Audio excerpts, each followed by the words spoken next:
Halo teman-teman semua.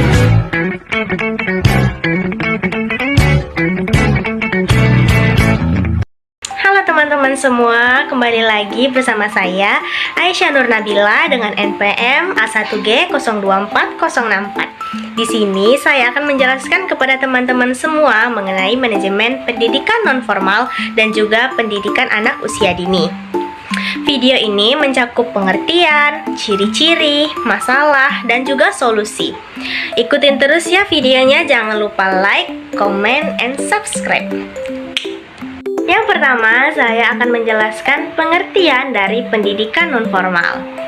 Manajemen pendidikan nonformal itu adalah suatu proses perencanaan, pengorganisasian, pengarahan, dan pengendalian kegiatan pendidikan yang tidak struktur secara formal. Biasanya berlangsung di luar sistem pendidikan formal. Pendidikan ini seringkali diselenggarakan untuk memenuhi kebutuhan khusus masyarakat, seperti kursus, pelatihan keterampilan, bimbingan belajar, dan lain sebagainya. Selanjutnya, saya akan menjelaskan ciri-ciri dari pendidikan nonformal. Yang pertama itu adalah fleksibel, tidak terikat dengan kurikulum formal, sehingga lebih fleksibel dalam penyelenggaraan. Yang kedua itu ada bersifat praktis dan aplikatif, fokus pada pengembangan keterampilan dan pengetahuan yang langsung, dapat diterapkan dalam kehidupan sehari-hari. Yang ketiga itu ada peserta didik yang beragam, menyasar berbagai kalangan, usia, dan latar belakang, baik untuk anak-anak, remaja, dewasa, bahkan orang yang lanjut usia. Dan yang keempat itu adalah pembelajaran berbasis kebutuhan, disesuaikan dengan kebutuhan peserta didik seperti pelatihan kerja atau kursus keahlian tertentu. Ciri-ciri dari PAUD yaitu berfokus pada anak usia 0 hingga 6 tahun. Pembelajaran didasarkan pada perkembangan fisik, kognitif, dan emosional anak. Anak belajar sambil bermain untuk mengembangkan kreativitas dan keterampilan sosial. Kurikulumnya itu disesuaikan dengan tahap perkembangan anak, tanpa menekankan pada akademik yang terlalu berat. Selanjutnya itu memasuki penjelasan tentang manajemen pendidikan anak usia dini.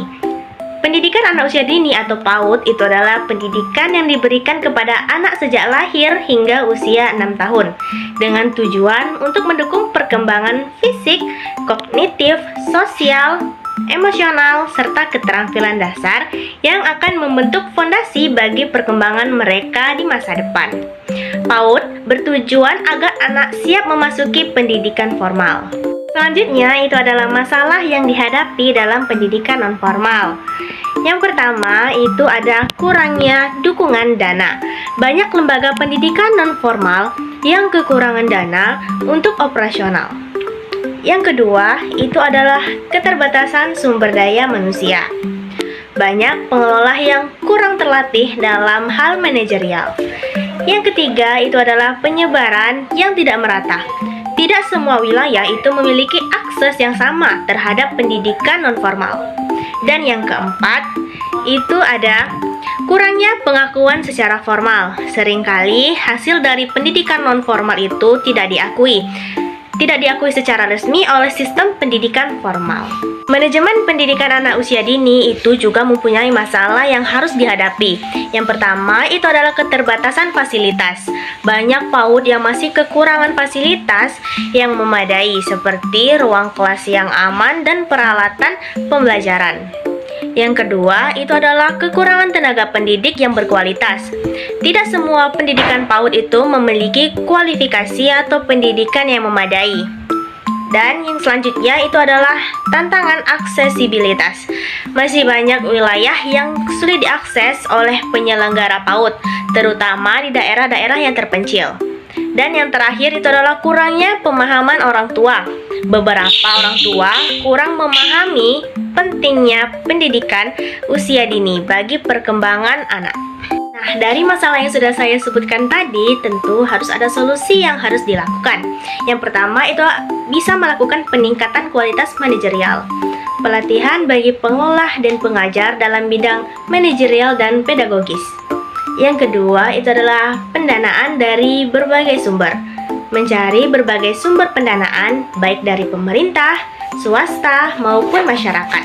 Selanjutnya, kerjasama dengan lembaga formal. Membangun kerjasama dengan institusi pendidikan formal untuk memperluas jangkauan pendidikan non-formal. Dan yang terakhir, itu dapat melakukan pemberdayaan masyarakat, melibatkan masyarakat dalam perencanaan dan pengelolaan pendidikan non-formal. Nah, solusi yang dapat kita lakukan untuk menghadapi masalah-masalah tadi itu adalah meningkatkan kualitas pendidik melalui pelatihan dan pendidikan lanjutan. Yang kedua itu adalah peningkatan infrastruktur. Pemerintah dan lembaga terkait itu harus memperhatikan pengembangan fasilitas PAUD yang layak dan juga aman. Selanjutnya itu adalah mengadakan sosialisasi kepada orang tua, seperti mengadakan kegiatan penyuluhan untuk meningkatkan pemahaman orang tua tentang pentingnya pendidikan usia dini, dan melibatkan masyarakat lokal dalam mendirikan dan mengelola PAUD. Contoh dari manajemen pendidikan non-formal itu adalah PKBM atau Pusat Kegiatan Belajar Masyarakat, dan kursus seperti kursus bahasa, kursus komputer, ataupun seni. Contoh dari manajemen pendidikan anak usia dini itu adalah TK dan juga PAUD.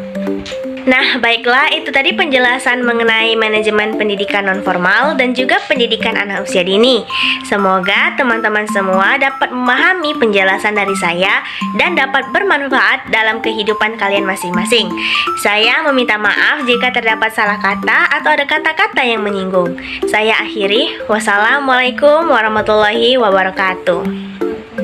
Oke teman-teman, terima kasih sudah menonton videonya.